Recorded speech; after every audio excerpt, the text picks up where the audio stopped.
রাজ্য সরকারের সঙ্গে আলোচনা না করেই পাহাড়ে স্থায়ী সমাধানের উদ্দেশ্যে কেন্দ্রীয় প্রতিনিধি তথা মধ্যস্থতাকারী নিয়োগ ঘিরে বিতর্ক তুঙ্গে। এই নিয়ে আপত্তি তুলে এবং প্রতিবাদ জানিয়ে এবার প্রধানমন্ত্রী নরেন্দ্র মোদীকে চিঠি দিলেন মুখ্যমন্ত্রী মমতা বন্দ্যোপাধ্যায়। মুখ্যমন্ত্রী স্পষ্টতই জানিয়েছেন তিনি অবাক এবং বিস্মিত। শনিবার সাউথ ব্লকে ওই চিঠি পাঠিয়েছেন মুখ্যমন্ত্রী। কেন প্রধানমন্ত্রীকে এমন চিঠি পাঠালেন মুখ্যমন্ত্রী? আসুন তার প্রেক্ষাপট বুঝে নেওয়া যাক। সদ্যই দেশের প্রাক্তন উপজাতীয় নিরাপত্তা উপদেষ্টা তথা অবসরপ্রাপ্ত আইপিএস অফিসার পঙ্কজ কুমার সিংহকে দার্জিলিং ও তরাই ডুয়ার্সের ইন্টারলোকুটর বা মধ্যস্থতাকারীর দায়িত্ব দেওয়া হয়েছে। চিঠিতে মমতা অভিযোগ করেছেন, গোর্খা সম্প্রদায় এবং গোর্খাল্যান্ড টেরিটোরিয়াল অ্যাডমিনিস্ট্রেশন অর্থাৎ জিটিএর বিষয় নিয়ে আলোচনার জন্য অবসরপ্রাপ্ত আইপিএস অফিসার পঙ্কজ কুমার সিংহকে কেন্দ্রীয় সরকারের তরফে মধ্যস্থতাকারী হিসেবে নিয়োগ করা হয়েছে, অথচ এই সিদ্ধান্তে রাজ্য সরকারের সঙ্গে কোনো রকম পরামর্শই করা হয়নি। মুখ্যমন্ত্রী লিখেছেন, গোর্খাল্যান্ড টেরিটোরিয়াল অ্যাডমিনিস্ট্রেশন সরাসরি পশ্চিমবঙ্গ সরকারের অধীনে। এই অঞ্চলের প্রশাসনিক স্থিতাবস্থা ও শান্তি রক্ষার রাজ্যের দায়িত্ব। কেন্দ্রের এই একতরফা পদক্ষেপ সহায়ক নয়, বরং সংবিধানের সহযোগিতামূলক যুক্তরাষ্ট্রীয় কাঠামোর পরিপন্থী। চিঠিতে মুখ্যমন্ত্রী মনে করিয়ে দিয়েছেন, 2011 সালের 18 জুলাই দার্জিলিংয়ে তৎকালীন কেন্দ্রীয় স্বরাষ্ট্রমন্ত্রী ও রাজ্যের মুখ্যমন্ত্রীর উপস্থিতিতে কেন্দ্র, রাজ্য ও গোর্খা জনমুক্তি মোর্চা এই তিন পক্ষের মধ্যে একটি চুক্তি স্বাক্ষরিত হয়। সেই চুক্তির ভিত্তিতেই গঠিত হয়েছিল জিটিএ। এর মূল উদ্দেশ্য ছিল পাহাড়ি অঞ্চলের সামাজিক, অর্থনৈতিক, সাংস্কৃতিক ও ভাষাগত উন্নয়ন এবং জাতিগত পরিচয় রক্ষা।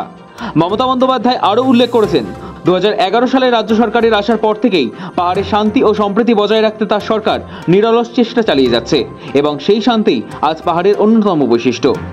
দার্জিলিং, পাহাড়, তরাই ও ডুয়ার্স এলাকায় আইন শৃঙ্খলা ও শান্তি বজায় রাখা রাজ্য সরকারের দায়িত্ব।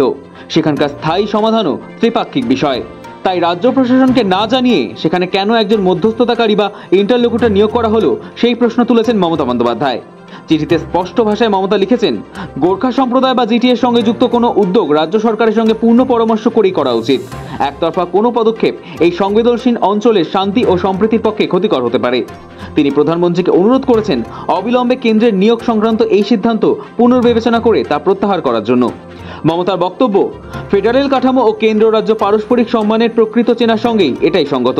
যদিও মুখ্যমন্ত্রী এই চিঠি পাঠানোর প্রসঙ্গটি সামনে আসতেই মুখ খুলেছে বিজেপি। প্রধানমন্ত্রীকে চিঠি দিতেই পারেন, কিন্তু এটা ট্রাইপার্টাইট ব্যাপার। ওনারাও তো আলোচনা করেছেন, দ্বিপাক্ষিক আলোচনা ছিল। দ্বিপাক্ষিক আলোচনা তো কেন্দ্রের একজন প্রতিনিধিকে রাখতে হবে।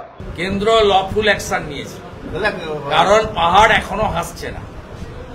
আর জিটিএ ডিফার, জিটিএতে দুর্নীতি, জিটিএ নির্বাচন হয় না। সঠিকভাবে ভারত সরকার একজন মধ্যস্থতাকারী অ্যাপয়েন্ট করেছে, রিটায়ার্ড আইপিএস কে।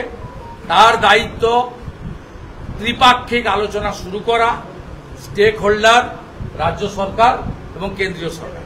সংবিধানে যা নিয়ম আছে সেই নিয়ম মেনে করেছে। মমতা ব্যানার্জির জন্য সংবিধানের নিয়ম বদল হয় না, হবেও না।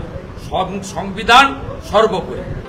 আসলে পৃথক গোর্খাল্যান্ডের দাবি গোর্খাদের দীর্ঘদিনের, কিন্তু পাহাড়, তরাই, ডুয়ার্স কিংবা উত্তরবঙ্গের আরও কিছুটা অংশ নিয়ে আলাদা গোর্খাল্যান্ড ভারতীয় সংবিধান অনুযায়ী কার্যত অসম্ভব। সেক্ষেত্রে 6ষ্ঠ শিডিউলের আওতায় গোর্খাদের দাবি আরও বেশি স্বায়ত্তশাসন। বিজেপিও দীর্ঘ কয়েক বছর ধরে গোর্খাদের এই দাবিকে সমর্থন জানিয়ে আশ্বাস দিয়ে এসেছে প্রতি নির্বাচনের আগে।